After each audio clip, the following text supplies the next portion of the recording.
চলছে যুদ্ধের দামামা। শেষ পরিণতি কি? এই যুদ্ধের শেষ কোথায়? জানিয়ে দিব আমাদের হাতে থাকা সর্বশেষ গুরুত্বপূর্ণ আপডেট। আন্তর্জাতিক সংবাদ। ট্রাম্পের বিরুদ্ধে যুক্তরাষ্ট্রের 22টি অঙ্গরাজ্যের মামলা। নেহাতি এবার চোখ কপালে উঠে গেল মার্কিন প্রেসিডেন্ট ট্রাম্পের।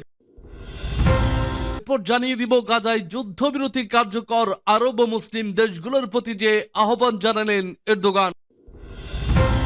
এদিকে গাজায় 20,000 হামাস যোদ্ধাকে হত্যা করেছে ইসরায়েল, বলছে আইডিএফ প্রধান। এবং জানিয়ে দেব দায়িত্ব নিয়ে এই তৃতীয় লিঙ্গের লোকদের হতাশ করলেন ট্রাম্প।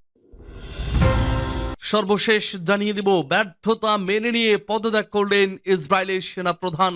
শুনছিলেন সংবাদ শিরোনাম, এখন বিস্তারিত। তবে তার আগে অনুরোধ থাকবে ভিডিওটিতে একটি লাইক এবং কমেন্টস করে জানিয়ে দিন আজকের এই ভিডিও সম্পর্কে আপনার মূল্যবান মতামত। আর অবশ্যই এই ভিডিওটি আপনার ফেসবুক সোশ্যাল মিডিয়ায় শেয়ার দিয়ে ছড়িয়ে দিন। আর জানিয়ে দিন আপনি কোন জেলা থেকে বা কোথা থেকে আমাদের সংবাদটি শুনছেন এবং দেখছেন।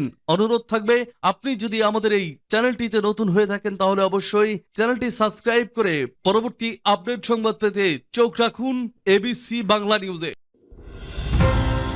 ট্রাম্পের বিরুদ্ধে যুক্তরাষ্ট্রের 22টি অঙ্গরাজ্যের মামলা। যুক্তরাষ্ট্রে জন্মসূত্রে নাগরিকত্ব বাতিলের আদেশে স্বাক্ষর করেছেন দেশটির 47তম প্রেসিডেন্ট ডোনাল্ড ট্রাম্প। এই কারণে তার বিরুদ্ধে ইতিমধ্যে দেশটির 22টি অঙ্গরাজ্যে মামলা হয়েছে। স্থানীয় সময় মঙ্গলবার যুক্তরাষ্ট্রের উত্তর পূর্বাঞ্চলীয় অঙ্গরাজ্য ম্যাসাচুসেটসের ফেডারেল আদালতে এ আদেশের বিরুদ্ধে মামলার আবেদন করেছেন পশ্চিমাঞ্চলের অঙ্গরাজ্য ক্যালিফোর্নিয়ার অ্যাটর্নি জেনারেল রব বন্টা। সেই আবেদনে স্বাক্ষর করেছেন ম্যাসাচুসেটস সহ আরো 20টি অঙ্গরাজ্যের অ্যাটর্নি জেনারেলরা। খবর রয়টার্সের এক বিবৃতিতে ক্যালিফোর্নিয়ার অ্যাটর্নি জেনারেল বলেন, প্রেসিডেন্ট জন্মসূত্রে নাগরিকত্ব বাতিল বিষয়ক যে নির্বাহী আদেশে স্বাক্ষর করেছেন তা অশোভন, অমার্জিত এবং পুরোপুরি অসাংবিধানিক। তিনি বলেন, এই আদেশ যুক্তরাষ্ট্রের সঙ্গে খাপ খায় না। এই আদেশ জারির মাধ্যমে প্রেসিডেন্ট তার ক্ষমতার বড় ধরনের অপব্যবহার করেছেন এবং এজন্য আমরা তাকে জবাবদিহিতার আওতায় আনব। ট্রাম্পের আদেশ যদি তা বহাল থাকে তবে স্বাক্ষর করার 30 দিনের মধ্যে কার্যকর হবে। তবে তিনি স্বীকার করেছেন যে এটি আইনি চ্যালেঞ্জের মুখোমুখি হতে পারে। ট্রাম্প দাবি করেছেন যুক্তরাষ্ট্রই বিশ্বের একমাত্র দেশ যেখানে জন্মগতভাবে নাগরিকত্ব প্রদান করা হয়। গাজায় যুদ্ধবিরতি কার্যকর আরব ও মুসলিম দেশগুলোর প্রতি যে আহ্বান জানালেন এরদোগান। গাজায় যুদ্ধবিরতির পরও ফিলিস্তিনিদের সমর্থনের জন্য আরব ও মুসলিম দেশগুলোর প্রতি আহ্বান জানিয়েছেন তুরস্কের প্রেসিডেন্ট রিসেপ তাইয়েপ এরদোগান। রাজধানী আঙ্কারায় মন্ত্রিসভার এক বৈঠকে এ আহ্বান জানান তিনি। মঙ্গলবার এক প্রতিবেদনে ডেইলি সাবা জানিয়েছে, রাজধানী আঙ্কারায় মন্ত্রিসভার এক বৈঠকে এরদোগান আরব ও মুসলিম বিশ্বের প্রতি সংহতি ও মানবিক সহায়তার মাধ্যমে গাজার জনগণকে সমর্থন জানানোর আহ্বান জানিয়েছেন। বহুমাত্রিক কূটনৈতিক প্রচেষ্টার মাধ্যমে তুরস্ক স্বয়ংক্রিয়ভাবে যুদ্ধবিরতি চুক্তিতে সহায়তা করেছে উল্লেখ করেন এরদোগান। পাশাপাশি বিশাল চ্যালেঞ্জ সত্ত্বেও ভূমি রক্ষায় ফিলিস্তিনি জনগণের স্থিতিস্থাপকতার জন্য তাদের প্রশংসাও করেছেন তিনি।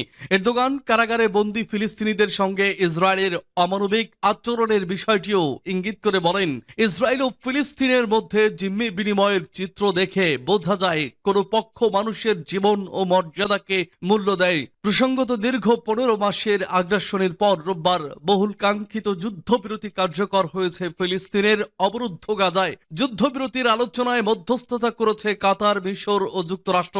যুদ্ধবিরতির প্রথম দিনে 3 নারী ইসরায়েলি জিম্মিকে মুক্তি দিয়েছে হামাস। এর বিনিময়ে 90 ফিলিস্তিনি বন্দীকে মুক্তি দিয়েছে ইসরায়েলি কর্তৃপক্ষ। 2023 সালের 7 অক্টোবর থেকে গাজায় ইসরায়েলের হামলায় 46,000-এর বেশি ফিলিস্তিনি নিহত হয়েছেন, আরো আহত হয়েছেন 1,10,000-এর বেশি। গাজায় 20,000 হামাস যোদ্ধাকে হত্যা করেছে ইসরায়েল, বলছে আইডিএফ প্রধান। ইসরায়েলি প্রতিরক্ষা বাহিনী প্রায় 15 মাসের গাজা উপত্যকায় সামরিক অভিযানে হামাসের প্রায় 20,000 সশস্ত্র যোদ্ধাকে হত্যা করেছে বলে জানিয়েছেন আইডিএফ এর chief of general staff Herzi Halevi. মঙ্গলবার এক প্রতিবেদনে এ খবর দিয়েছে বার্তা সংস্থা এএফপি। গাজার স্বাস্থ্য মন্ত্রণালয়ের মতে 15 মাসে ইসরায়েল 47,000-এরও বেশি ফিলিস্তিনিকে হত্যা করেছে। এ সময় আহত হয়েছেন আরও অন্তত 1,10,000 ফিলিস্তিনি। তবে যুদ্ধবিরতির পর স্বাধীনতাকামী হামাসের প্রতিরোধ যোদ্ধারা প্রকাশ্যে এসে তাদের বিজয় উদযাপন করছে এবং নিজেদের শক্তির প্রমাণ দিচ্ছে। এই পরিস্থিতি ইঙ্গিত দেয় হামাস এখনও সামরিকভাবে শক্তিশালী এবং গাজায় তাদের প্রভাব বিরাজমান। হালেভি জানান, হামাসের সামরিক শাখা গুরুতরভাবে ক্ষতিগ্রস্ত হয়েছে। সংগঠনের বেশিরভাগ নেতৃত্ব, যার মধ্যে প্রধান ইয়াহিয়া সিনওয়ার এবং সামরিক শাখার প্রধান মোহাম্মদ দেইফ নিহত হয়েছে। আইডিএফ প্রায় 20,000 হামাস যোদ্ধাকে হত্যা করেছে। হিজবুল্লাহ ও পশ্চিম তীরে অভিযান। হালেভি আরো জানান, লেবাননের হিজবুল্লাহ আন্দোলনের বিরুদ্ধে অভিযানে আইডিএফ প্রায় 4,000 সদস্যকে হত্যা করেছে, যার মধ্যে সংগঠনের প্রধান হাসান নাসরুল্লাহ রয়েছেন। এছাড়া পশ্চিম তীরে অভিযানে 794 জন ফিলিস্তিনি সশস্ত্র ব্যক্তিকে হত্যা করা হয়েছে। হালেভির পদত্যাগ। মঙ্গলবার হারজি হালেভি তার পদত্যাগের ঘোষণা দেন এবং জানান যে তার শেষ কার্যদিবস 2025 সালের 6 মার্চ। তিনি বাকি সময়ের মধ্যে 7 অক্টোবর 2023 তারিখে হামাসের হামলার ওপর অভ্যন্তরীণ তদন্ত সম্পন্ন করবেন এবং দেশের প্রতিরক্ষা সক্ষমতা উন্নত করার জন্য পদক্ষেপ নেবেন। এই সামরিক অভিযান এবং নেতৃত্বের পরিবর্তন ইসরায়েলের ভবিষ্যৎ নিরাপত্তা কৌশল ও আঞ্চলিক পরিস্থিতিকে গভীরভাবে প্রভাবিত করবে বলে ধারণা করা হচ্ছে। হালেভির পদত্যাগের পেছনে একাধিক কারণ রয়েছে। 7 অক্টোবর হামাসের হামলার পর, যা ইসরায়েলের নিরাপত্তা ব্যবস্থার বড় ধরনের ফাঁক ও ব্যর্থতা তুলে ধরে, তার নেতৃত্বে আইডিএফ দেশের অভ্যন্তরে ব্যাপক সমালোচনার সম্মুখীন হয়। হামাসের আক্রমণটি এতটাই বিস্তৃত ও পরিকল্পিত ছিল যে সঠিক গোয়েন্দা তথ্যের অভাব এবং প্রস্তুতির অপ্রতুলতা স্পষ্ট হয়ে ওঠে। এর ফলে হালেভি এবং তার নেতৃত্বের ওপর ইসরায়েলি জনগণের আস্থা কমে যায়। এছাড়া গাজা এবং লেবাননে চলমান সামরিক অভিযানের মধ্যে দীর্ঘস্থায়ী শান্তি এবং রাজনৈতিক সমাধানের গুরুত্ব উঠে এসেছে। বেশ কিছু সমালোচক মনে করছেন, কেবল সামরিক শক্তির মাধ্যমে নিরাপত্তা নিশ্চিত করা সম্ভব নয়, বরং আঞ্চলিক কূটনীতি এবং রাজনৈতিক সমাধানও প্রয়োজন। দায়িত্ব নিয়েই তৃতীয় লিঙ্গের লোকদের হতাশ করলেন ট্রাম্প। যুক্তরাষ্ট্রের প্রেসিডেন্ট ডোনাল্ড ট্রাম্প বৈচিত্র্য কর্মসূচি এলজিবিটিকিউ সুরক্ষার নির্বাহী আদেশকে বাতিল ঘোষণা করেছেন। লিঙ্গ বলতে শুধু পুরুষ এবং মহিলাকে স্বীকৃতির কথা জানিয়েছেন তিনি। সোমবার প্রেসিডেন্ট হিসেবে শপথ নেওয়ার পর বিভিন্ন বিষয় নিয়ে কথা বলার সময় এই ইঙ্গিত দেন তিনি। কথা বলার এক পর্যায়ে ট্রান্সজেন্ডার প্রসঙ্গটি এলে নতুন মার্কিন প্রেসিডেন্ট বলেন, আজকে এখন থেকে যুক্তরাষ্ট্রের সরকারের আনুষ্ঠানিক নীতি হবে যে এখানে শুধুমাত্র 2 লিঙ্গের মানুষ আছেন, নারী ও পুরুষ।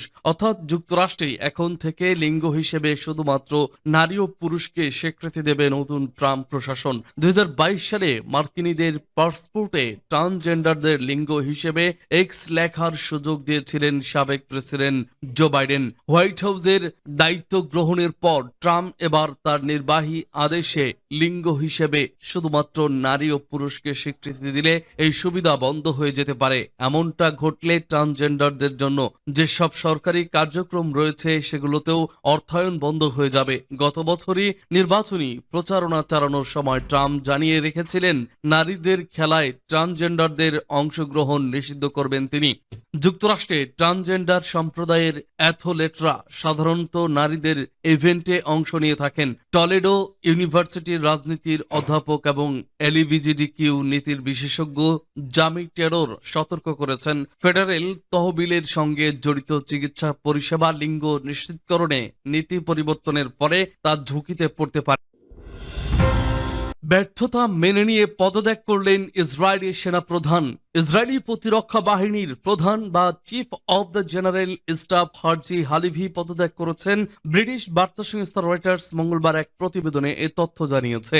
ইসরায়েলি সামরিক বাহিনীর প্রকাশিত এক চিঠির বরাতে রয়টার্স জানায়, হালেভি প্রতিরক্ষা মন্ত্রীর কাছে পদত্যাগ পত্র জমা দিয়েছেন। আগামী 6 মার্চ থেকে তা কার্যকর হবে। আন্তর্জাতিক একটি বার্তা সংস্থার বরাত দিয়ে সংবাদ মাধ্যম আল আরাবিয়া জানায়, ইসরায়েলের সামরিক বাহিনীর প্রধান হারজি হালেভি 2023 সালের 7ই অক্টোবর হামাসের হামলার সময় নিজের ব্যর্থতার দায় নিয়ে সোমবার পদত্যাগ করেছেন। রোববার যুদ্ধবিরতি চুক্তি কার্যকর হওয়ার আগে 15 মাসেরও বেশি সময় ধরে ফিলিস্তিনের অবরুদ্ধ গাজা ভূখণ্ডে অবিরাম হামলা চালিয়েছে ইসরায়েল। এতে নিহত হয়েছেন প্রায় 47,000 ফিলিস্তিনি। এরপরও ফিলিস্তিনিদের স্বাধীনতাকামী সশস্ত্র গোষ্ঠী হামাসকে পরাজিত করতে পারেনি ইসরায়েল।